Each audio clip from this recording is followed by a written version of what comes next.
जय हिंद बच्चों। 10वीं कक्षा में आज मैं काव्य का प्रारंभ करने जा रहा हूँ। काव्य पाठ में सबसे पहले आपको पढ़ना है सूर्य के पद। यहाँ जो सूर्य के 4 पद दिए गए हैं, वे पद उनके द्वारा रचित कमल गीत से उद्धृत। कमल गीत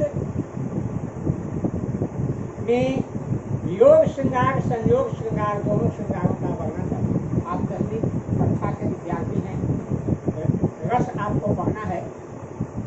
पुराने कवि विद्वानों के द्वारा रस को 9 भागों में विभक्त किया गया था, लेकिन अब आधुनिक साहित्य में 11 रस माने गए हैं। इसमें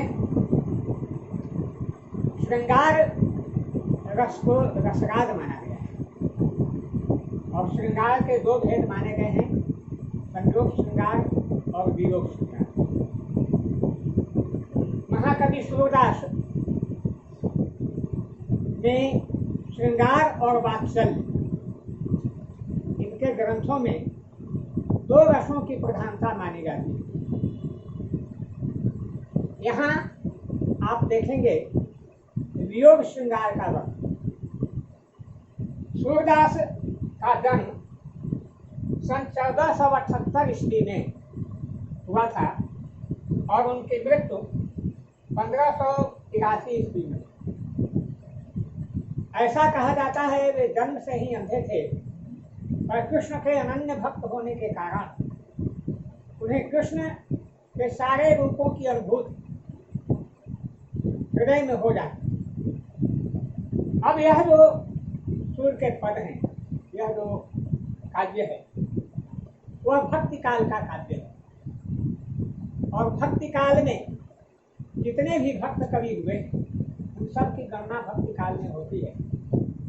तो भक्ति काल में काव्य को 2 शाखाओं में विभक्त किया गया।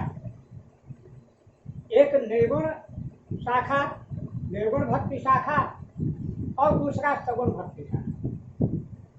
तो सूर्य दास जो हैं वे सगुण भक्ति शाखा के कवि, और ऐसा कहा जाता है कि ये सूर्य सूर्य तुलसी सती उर्गन केशव दास, अब के कवि खड्डोत्सम जहतन करहि प्रकाश। कुछ कवियों का मत है कि सूर्य शशि तुलसी रवि उर्गन केशव दास, अब के कवि खड्डोत्सम जहतन करहि प्रकाश। तो सूर्य या चंद्रमा से तुलसी और सूर्य की तुलना की गई। आप समझ सकते हैं कि जो संपूर्ण जगत को प्रकाशित करने वाले ये 2 नक्षत्र, और उनसे यदि किसी विद्वान की तुलना की जाए तो उसकी गिनती कितने बड़े विद्वान में होगी, यह समझने की बात है। तो सगुण भक्ति शाखा और निर्गुण भक्ति शाखा 2 भागों में काव्य को विभक्त किया गया और सगुण भक्ति शाखा में भी 2 भाग किए गए। एक राम भक्ति शाखा, दूसरे कृष्ण भक्ति शाखा। तो राम भक्ति शाखा में तुलसीदास अग्रणी माने जाते हैं और श्री कृष्ण भक्ति शाखा में सूर्य का दास का स्थान आता है। इनके बाद मीरा का भी स्थान है। सूर्य, मीरा, रसखान आदि श्री कृष्ण के भक्त कवि। यहाँ ऐसी मान्यता है कि भगवान अपने भक्तों को इतना हृदय से प्रेम करते हैं कि वे उन्हें अहंकार से मुक्त कर देते हैं। क्योंकि जहाँ ज्ञान है वहाँ अहंकार भी होता है, लेकिन जहाँ भक्ति है, जहाँ प्रेम है, वहाँ अहंकार का कोई स्थान नहीं होता। प्रेम ही जब पूर्ण रूप से परिपक्व हो जाता है तो वह परम को प्राप्त हो जाता है और वह परमेश्वर में विलीन हो जाता है। इसीलिए प्रेम भक्ति जो है, प्रेम के बिना भक्ति नहीं हो सकती और भक्ति के बिना मुक्ति नहीं हो सकती।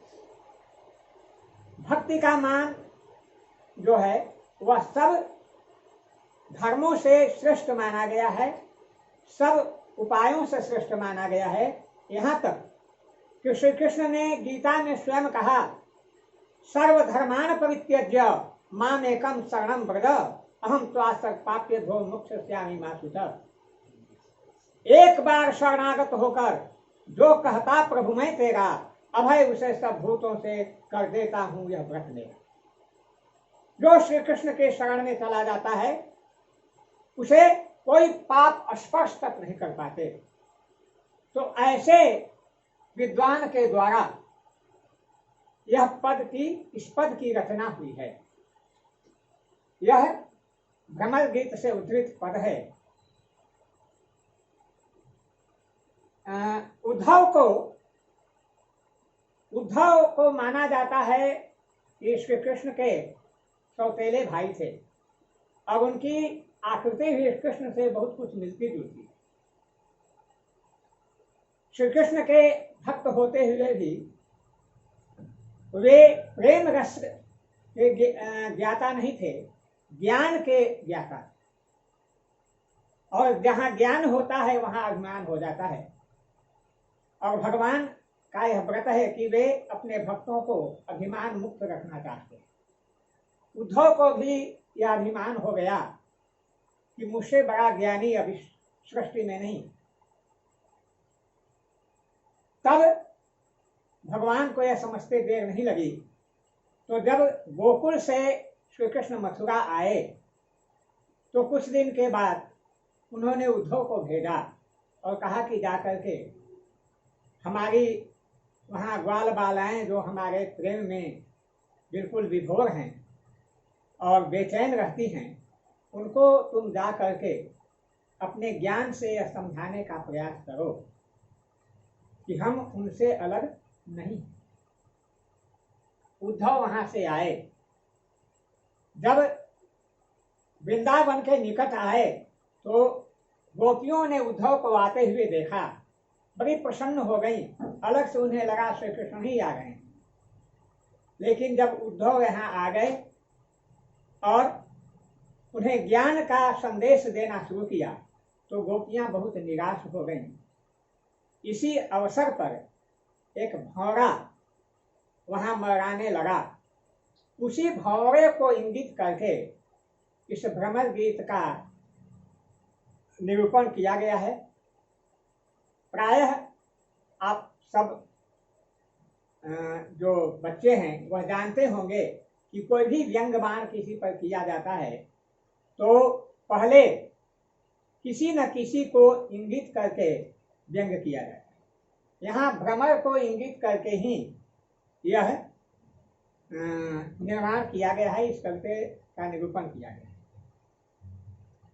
जब उद्धव गोपियों को ज्ञान मार्ग का ज्ञान कराते हैं, गोपियां उसे हृदयंगम नहीं कर पाती। वे तो प्रेम की अनुरागी हैं, श्री कृष्ण प्रेम में पागल हैं और इसीलिए कहते हैं उद्धव तुम हो अति बड़भागी। अब यहाँ अति बड़भागी शब्द का प्रयोग हुआ है। बड़भागी माने भाग्यशाली, भाग्यवान। अति बड़भागी माने भाग्यशालियों में भी बड़भागी, भाग्यशालियों से भी भाग्यशाली। मानस में 5 तरह के बड़भागी का प्रयोग है। बड़भागी, अति बड़भागी, अतिशय बड़भागी, परम बड़भागी। तो यहाँ अति बड़भागी का प्रयोग करते हुए सूरदास ने यह दर्शाने का प्रयास किया है कि गोपियां कितनी तीखा व्यंग करती हैं उद्धव पर। उद्धव तुम हो अति बड़भागी। हे उद्धव, तुम तो अत्यंत भाग्यशाली हो। क्यों अत्यंत भाग्यशाली हो? तो अपरस रहत स्नेह तगाते नाही मन अनुरागी। अपरस रहत स्नेह तगाते, स्नेह रूपी धागे से, प्रेम रूपी धागे से तुम बिल्कुल निष्क्रिय हो गए हो। प्रेम का हाल तुमने जाना ही नहीं, जबकि श्री कृष्ण प्रेम के प्रतिमूर्ति हैं और प्रेम की प्रतिमूर्ति के साथ रहकर भी अपरस रहत स्नेह कराते। उसे प्रेम रूपी धागे को तुमने पहचाना नहीं, उसका स्पर्श भी नहीं किया, ना ही मन अनुरागी, और न तो उसके प्रति, उस प्रेम के प्रति तुम्हारा अनुराग ही हुआ। तुम प्रेमी नहीं बन सके। श्री कृष्ण के भक्त हो, ज्ञानी हो, लेकिन प्रेमी नहीं हो। और प्रेम ऐसा शब्द है कि प्रेम जगत, सूरदास ने लिखा है एक जगह, प्रेम जगत में सार और कुछ सार नहीं। दिनकर ने लिखा, पड़ जाता चस्का जब मोहक प्रेम सुधा पीने का, तो सारा स्वाद बदल जाता है दुनिया में जीने का। यही स्थिति इन गोपियों की है। वे प्रेम रस में इस तरह पड़ गई हैं, प्रेम के अद्भुत भाव को समझ गई हैं, और इसलिए ज्ञान का कोई भी प्रभाव उन पर नहीं पड़ता। उदाहरण देती हैं, कैसे आप प्रेम से अलग हैं। पुरैन पात रहत जल भीतर, तारस देह न दागी। कमल का पत्ता जल में ही रहता है, लेकिन जल की एक बूंद भी उस पर ठहर नहीं पाती। आप देखेंगे कमल के पत्ते पर यदि जल डालें तो वह बूंद के रूप में सब ढुलक जाएगी, लेकिन जल वहां ठहर नहीं पाता। गोपियां कहती हैं कि हे उद्धव, तुम तो विश्व प्रेमी, सृष्टि प्रेमी की प्रतिमूर्ति के साथ रहकर भी उनके प्रेम में से अभिभूत नहीं हुए, उनके प्रेम में पागल नहीं हुए, तो तुम अतिशय बड़भागी, तुम अत्यंत भाग्यशाली हो। तारस देह न दागी, तुम्हारे शरीर पर भी प्रेम का कोई निशान नहीं आया। दूसरा उदाहरण देते हैं, ज्यों जल माह तेल की गागरी। जैसे गागर में तेल लगाकर, तेल भरकर यदि उस पर जल की बूंदें गिराई जाएं, तो वे बूंदें उस पर ठहर नहीं पाती, वे झुलक जाती हैं। ज्यों जल माह तेल की गागरी, बूंद न ताको लागी। उस घड़े पर एक बूंद भी जल की नहीं ठहर पाती, ठीक वैसे ही तुम प्रेम के अवतार पुरुष के साथ रहकर भी उनके प्रेम के मर्म को नहीं समझ पाए, इसलिए तुम अति बड़भागी हो। यह सारी बातें व्यंग हैं। प्रीति नदी में पाउन बोयो दृष्ट निरूप परागी। हे उद्धव, तुमने तो प्रेम की नदी में पैर भी नहीं डुबाया। प्रेम की नदी में प्रेम स्नान करने की तो बात ही अलग है। तुम्हारे तो पैर से भी प्रेम रूपी जल का स्पर्श नहीं हुआ, और दृष्टि न रूप परागी, और न उनके रूप पर तुम्हारी दृष्टि ही गई। जिस रूप को देखकर संपूर्ण सृष्टि मोहित हो जाती है, उस रूप से भी तुम क्या बोलते हैं, उस रूप से भी तुम जब प्रभावित नहीं हुए, तो हे उद्धव, तुम हो अति बड़भागी, तुम अत्यंत भाग्यशाली हो। रीत नदी में पाँव न बोलो दृष्टि न रूप परागी, सूरदास अवला हम भोगी गुड़ चाती जो पाली। सूरदास कहते हैं कि हे उद्धव, हम तो भोली भाली अवला हैं, प्रेम के सिवा कुछ जानते ही नहीं, और जैसे गुड़ के प्रेम में चिट्टियां उससे चिपक जाती हैं, उससे अलग नहीं होती, हमारी दशा भी ठीक वही है। हम कृष्ण के प्रेम में इस तरह पड़ गए हैं कि अब उससे हमको कोई अलग नहीं कर सकता। इसलिए उद्धव तुम हो अति पर भागी। बच्चों, प्रेम की अद्भुत परिभाषा इन पंक्तियों में है और इसे आप ध्यान से पढ़ेंगे। उससे संबंधित 3 प्रश्न नीचे दिए गए हैं, इसको हल कीजिएगा। इसमें जो कठिन शब्द हैं उसका अर्थ भी दे दिया गया है, इस पर ध्यान दीजिएगा। धन्यवाद।